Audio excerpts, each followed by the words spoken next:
বাংলাদেশের সর্বশেষ গুরুত্বপূর্ণ আপডেট সংবাদ আপনাকে স্বাগত। শুরুতেই সংবাদ শিরোনাম, পরে বিস্তারিত। শুরুতেই জানিয়ে দিব, বৈষম্যবিরোধী ছাত্র আন্দোলনে মারধরকারী সাদ্দাম গ্রেপ্তার। বৈষম্যবিরোধী ছাত্র জনতার আন্দোলনে হামলা এবং মারধরের অভিযোগে এক মামলায় মোহাম্মদ সাদ্দাম নামের এক যুবলীগ নেতাকে গ্রেপ্তার করা হয়েছে। এরপর জানিয়ে দিব, আন্দোলনকারীকে পুলিশি নির্যাতন ও শিবিরে গুলি করে মেরে ফেলব। চট্টগ্রামে বৈষম্যবিরোধী ছাত্র আন্দোলন অংশ নেয়া এক কলেজ ছাত্রকে থানায় নির্যাতনের অভিযোগে 14 জন পুলিশ সদস্যের বিরুদ্ধে মামলা হয়েছে। গতকাল নির্যাতন এবং হেফাজতে মৃত্যু নিবারণ আইনে চট্টগ্রাম মহানগর দায়রা জজ মোহাম্মদ জাকির হোসেনের আদালতে মামলাটি করেন ভুক্তভোগী কলেজ ছাত্রের বড় ভাই নজরুল ইসলাম। এজাহারে বলা হয়েছে, ওই ছাত্রকে পুলিশ ধরে নেয়ার পর বলে ও শিবিরে গুলি করে মেরে ফেলব। জানিয়ে দিব, গোপালগঞ্জের সোহাগ একসঙ্গে দুই সরকারি চাকুরি করেন। নীতিমালা অনুযায়ী একই ব্যক্তির সঙ্গে দুইটি চাকরি কখনোই যায় না, কিন্তু সমস্ত আইনের তোয়াক্কা না করে গোপালগঞ্জের এই ব্যক্তি দুইটি সরকারি চাকরি করেন একসাথে। এদিকে টেনিস যারা রিমোট রিপন এবং লুনার হাতে। রাজনৈতিক পথ পরিবর্তনের পর রেলওয়েতে বিগত সরকারের সবচেয়ে বড় সুবিধাভোগী হিসেবে আলোচনায় এসেছে দুটি নাম। তারা হলেন ছাত্রলীগের সাবেক নেতা সালাউদ্দিন রিপন এবং তার স্ত্রী মিফতাহুল জান্নাত লুনা। সারা দেশে 37টি ট্রেনের ব্যবস্থাপনা বেসরকারি খাতে ছেড়ে দিয়েছে রেল কর্তৃপক্ষ। আর এর মধ্যে আলোচিত এই দম্পতির নিয়ন্ত্রণে চলে গেছে 32টি ট্রেন। এবারে জানাবো, দেশের সম্পত্তি বিক্রির পর টাকা বিদেশে পাচার হয়ে যাচ্ছে হুন্ডিতে। পুরনো ঘটনাও খতিয়ে দেখা হবে। আওয়ামী লীগ সরকারের পতনের পর থেকে যুক্তরাজ্য কানাডার দূতাবাসগুলোতে পাওয়ার অব অ্যাটর্নি অথরাইজেশন অনুরোধের মাত্রা সম্প্রতি বেড়েছে। এ ধরনের পাওয়ার অব অ্যাটর্নির মাধ্যমে এসব দেশে প্রবাসীরা দেশের সম্পদ বিক্রি করে হুন্ডির মাধ্যমে বিদেশে নিয়ে যাচ্ছে, যার কারণে নগদ এবং সন্দেহজনক লেনদেনের বিষয়ে দ্রুত পদক্ষেপ নেওয়ার নির্দেশ দেওয়া হয়েছে। এবং সর্বশেষ জানিয়ে দিব, মোদী সরকারকে জবাবদিহিতার আওতায় আনার দাবি পাকিস্তানের। ভারত শাসিত জম্মু এবং কাশ্মীরে বিধানসভা নির্বাচনের বিষয়ে কড়া ভাষায় প্রতিবাদ করেছে পাকিস্তানের প্রেসিডেন্ট আসিফ আলী জারদারি। এই নির্বাচন কাশ্মীরিদের আত্মনিয়ন্ত্রণের অধিকারের বিকল্প হতে পারে না বলেও জানান তিনি। খবর জিও নিউজের। এক দশক পর বুধবার 18 সেপ্টেম্বর জম্মু এবং কাশ্মীরের বিধানসভা নির্বাচনের প্রথম দফায় 24টি আসনে ভোট গ্রহণ হয়। 2019 সালে মুসলিম সংখ্যাগরিষ্ঠ এই অঞ্চলটির বিশেষ মর্যাদা বাতিলের পর এটাই প্রথম কোনো নির্বাচন। বুধবার 18 সেপ্টেম্বর জম্মু কাশ্মীরের একটি প্রতিনিধি দল প্রেসিডেন্ট জারদারির সঙ্গে দেখা করেন। তাদের নেতৃত্বে ছিলেন উজাইর আহমেদ গাজালি।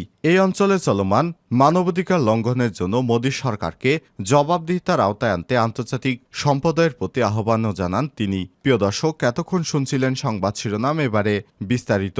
তবে তার আগে বন্ধুরা, অনুরোধ থাকবে এই সংবাদটিতে একটি লাইক দিন। এই চ্যানেলে আপনি নতুন হয়ে থাকলে আমাদের সংবাদটি দেখতে দেখতে চ্যানেলটি সাবস্ক্রাইব করে রাখুন।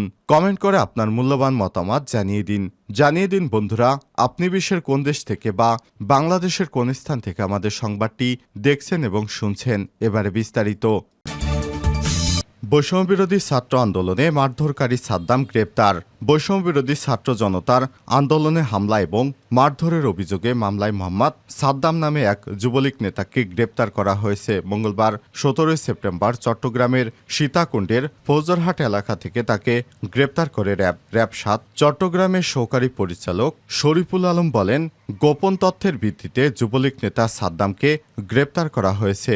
বৈষম্যবিরোধী ছাত্র আন্দোলনে অংশ নিয়ে হামলার শিকার হওয়া মোহাম্মদ ইব্রাহিম 19 নামে এক তরুণের দায়ের করা মামলার আসামি ছিলেন সাদ্দাম। গত 5 সেপ্টেম্বর ইব্রাহিম চট্টগ্রামের বাকলিয়া থানায় সাদ্দাম এবং তার সহযোগীদের আসামি করে মামলা করেন।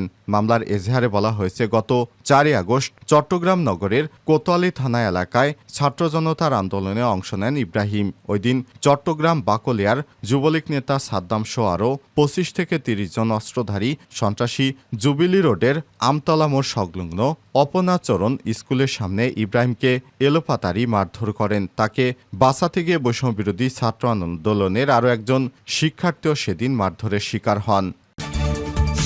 আন্দোলনকারী ছাত্রকে পুলিশি নির্যাতন এবং ও শিবির ওরে গুলি করে মেরে ফেলব। বৈষম্যবিরোধী আন্দোলনে ছাত্র জনতার আন্দোলনে অংশ নেয়া এক কলেজ ছাত্রকে থানায় নির্যাতনের অভিযোগে ১৪ জন পুলিশ সদস্যের বিরুদ্ধে মামলা করা হয়েছে। বুধবার ১৮ সেপ্টেম্বর নির্যাতন এবং হেফাজতে মৃত্যু নিবারণ আইন চট্টগ্রাম মহানগর দায়রা জজ মোহাম্মদ জাকির হোসেনের আদালতে মামলাটি দায়ের করেন ভুক্তভোগী কলেজ ছাত্রের বড় ভাই নজরুল ইসলাম। নির্যাতনের শিকার ওই কলেজ ছাত্রের নাম নাজমুল হোসেন। তিনি চট্টগ্রাম সরকারি সিটি কলেজের প্রাণিবিদ্যা বিভাগের স্নাতকের ৪র্থ বর্ষের শিক্ষার্থী। মামলার অভিযোগে বাদী উল্লেখ করেছেন, বৈষম্যবিরোধী ছাত্র জনতার আন্দোলনে যোগ দেওয়ার তার ভাই নাজমুলকে ধরে নিয়ে বাকলিয়া থানায় নির্যাতন করা হয়। নির্যাতনে তিনি আহত হওয়ার পর তাকে হাসপাতালে নেওয়ার আগে থানার ওসি দেহরক্ষী কনস্টেবল মোহাম্মদ ইলিয়াস গুলি করে মারার হুমকি দিয়ে বলেন, ও শিবির আন্দোলনে যোগ দিছে, ওরে মেডিকেলে নেয়ার আগে এখানেই গুলি করে মেরে ফেলবো।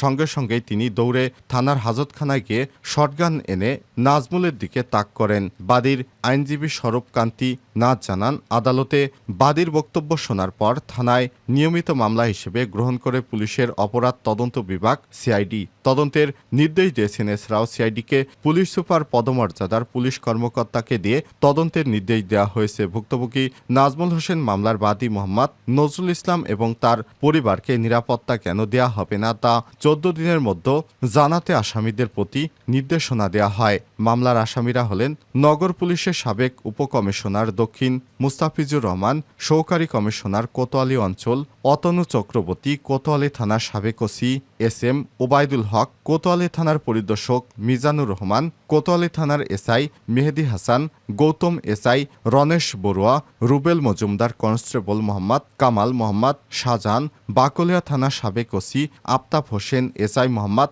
মিজান, আব্দুস সালাম, কনস্টেবল মোহাম্মদ ইলিয়াস।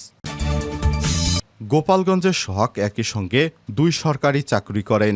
নীতিমালা অনুযায়ী এক ব্যক্তির সঙ্গে সরকারি ২টি প্রতিষ্ঠানে চাকরি করার কোনো সুযোগ নেই, কিন্তু তিনি নিয়ম না মেনে দায়িত্ব পালন করছেন ২টি প্রতিষ্ঠানেই। তথ্য গোপন এবং প্রতারণার আশ্রয় নেওয়া এ ব্যক্তির নাম সোহাগ হাওলাদার। তিনি ঢাকা দক্ষিণ সিটি কর্পোরেশনের ডিএসসিসি পরিচ্ছন্ন পরিদর্শক পদে দায়িত্ব পালন করছেন। একই সঙ্গে গোপালগঞ্জ জেলা প্রশাসক ডিসির কার্যালয় অফিস সহায়ক পদেও কর্মরত সোহাগ। তিনি গোপালগঞ্জ সদর উপজেলার কাজুলিয়া গ্রামের আওলাদ হোসেন আওলাদের ছেলে।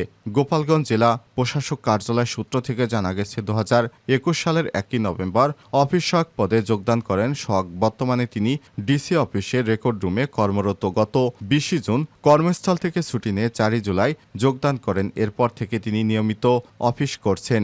সিটি কর্পোরেশন সূত্র থেকে জানা গেছে, সরকারি চাকরিতে কর্মরত থাকলেও সিটি কর্পোরেশনে চাকরি আবেদনে তা গোপন করেছেন সোহাগ। জনবল নিয়োগ পরীক্ষার ফল এবং এ সংক্রান্ত কমিটির সুপারিশের আলোকে ঢাকা দক্ষিণ সিটি কর্পোরেশন কর্মচারী চাকুরি বিধিমালা ২০১৯-এর বিধি ৪/৬ অনুযায়ী চলতি বছরের ১৩ মে পরিচ্ছন্নতা পরিদর্শক পদে নিয়োগ পান সোহাগ। ২৭ জনের সঙ্গে পাওয়া নিয়োগের আদেশে তার ক্রমিক নম্বর ৯।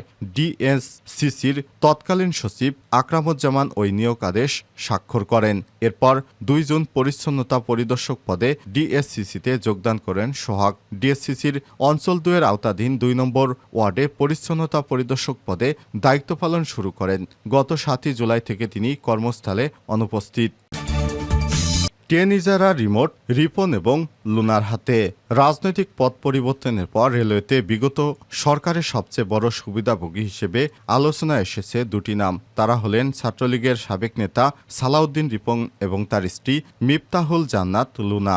সারা দেশে ৩৭টি ট্রেনের ব্যবস্থাপনা বেসরকারি খাতে ছেড়ে দিয়েছিল রেলওয়ে কর্তৃপক্ষ। এর মধ্যে আলোচিত ওই দম্পতির নিয়ন্ত্রণে চলে যায় ৩২টি ট্রেন।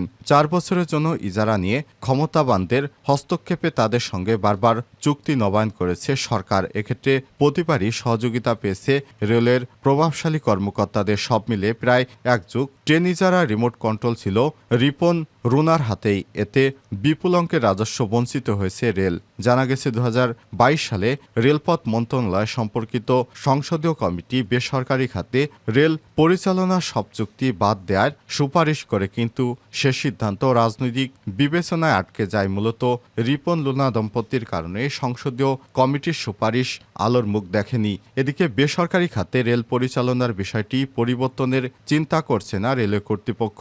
যাদের হাতে ট্রেনের ইজারা ছিল এখনও তারাই পরিচালনা করছেন বলে রেলের একাধিক দায়িত্বশীল সূত্র কালবেলাকে নিশ্চিত করেছেন।